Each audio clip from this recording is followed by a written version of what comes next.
모로코는 한국의 현대식 장갑차 레드백에 관심이 있습니다. 아랍 국방 매체 디펜스 아라빅이 지난 8월 30일 모로코가 레드백 장갑차에 관심이 있다고 보도했습니다.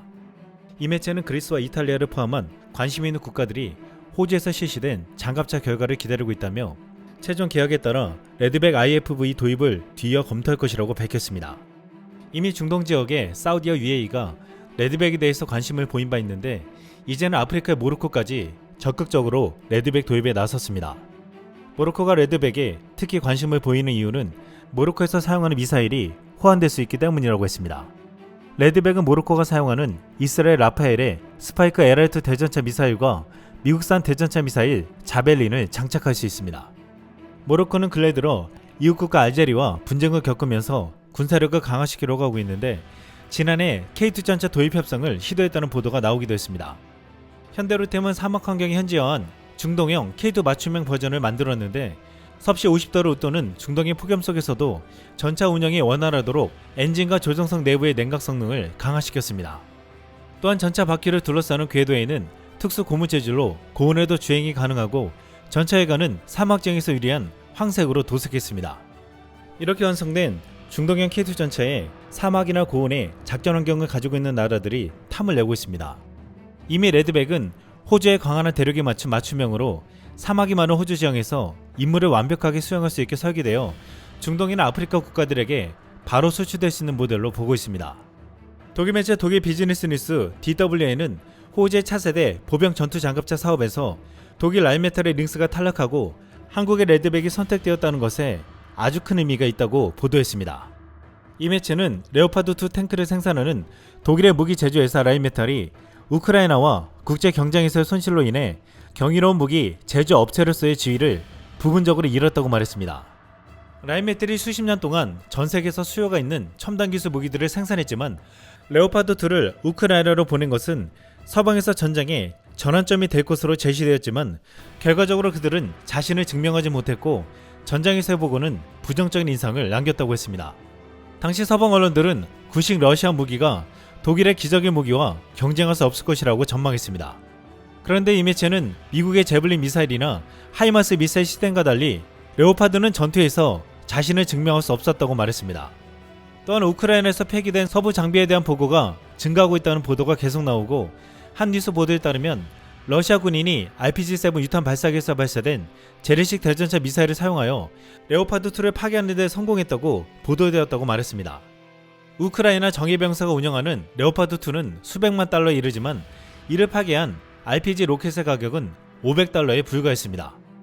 또한 독일 탱크도 질에 의해 폭파되었는데 전쟁에서 나온 이 모든 소식은 우울한 인상을 준다고 말했습니다. 이 시점에서 DWA는 라인메탈에는 또 다른 문제가 생겼다고 했습니다.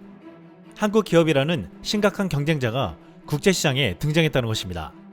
이 매체는 독일 라인메탈의 링스 KF-41 보병 차량은 AS-21 레드백과 경쟁할 수 없었고 폴란드 계약은 서울로 넘어갔다고 표현했습니다.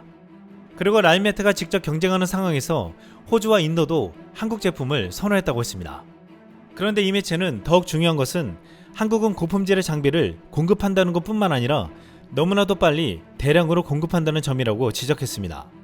반면 독일에서는 공급망에 문제가 있어 우크라이나에 대한 군사 지원을 포함하여 생산의 지연이 발생하고 있다고 했습니다. 결국 DWA는 라인메탈의 전망이 그다지 좋아 보이지 않으며 기적의 무기 제조업체로서의 지위를 잃었다고 결론지었습니다. 이 독일 매체는 그동안 방산시장의 강자였던 러시아와 독일의 무기들이 이번 우크라이나 전쟁으로 인해서 위상이 바닥으로 떨어지고 대신 이 무기들이 장악했던 시장을 한국산 무기들이 빠르게 점령하고 있다고 말했습니다. 독일은 1990년 통일 이후 방산에 대한 투자를 대폭 줄이면서 국방비는 GDP의 1%를 겨우 넘는 수준으로 독일 싱크탱크 아이포의 보고에 따르면 1990년과 2014년 사이 국방비는 34%나 감소했다고 했습니다. 이렇게 줄어든 국방비로 자체적으로 전력도 약해졌지만 방산산업의 인프라도 줄어들면서 생산력도 낮아졌다는 것입니다.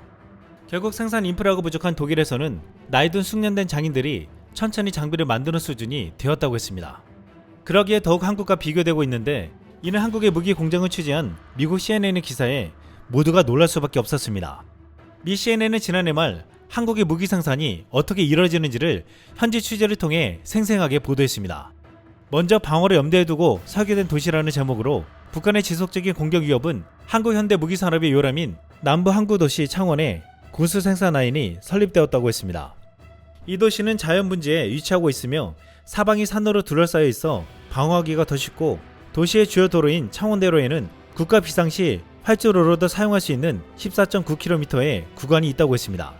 남쪽 끝에는 1970년대 건설된 창원 국가산업단지가 있으며 하나방산과 현대로템 공장이 있고, 이곳에서 대포와 탱크가 조립 라인에서 굴러다니고 있다고 표현했습니다. 이 기사의 가장 중요한 부분은 로봇을 만드는 K9 자주포에 대한 기사였습니다. CNN은 창원에 위치한 넓고 현대적인 단지에서 하나의 로봇은 3에서 5일마다 한 대씩 K9포를 생산한다며, 로봇과 인간의 조합이 7개 스테이션의 조립 라인에서 결합되어 최종적으로 47톤의 철강, 기기 및 전자제품이 만들어지게 된다고 했습니다.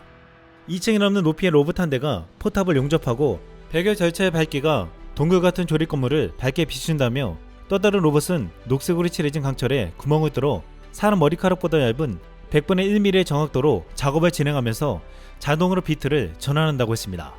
각 조립 스테이션에는 톨게이트가 있는데, 마지막 정거장에는 K9 주포의 정확도가 작업 공간의 맨 끝에 있는 모피물에서 테스트되는 보호 시닝이 있다고 했습니다.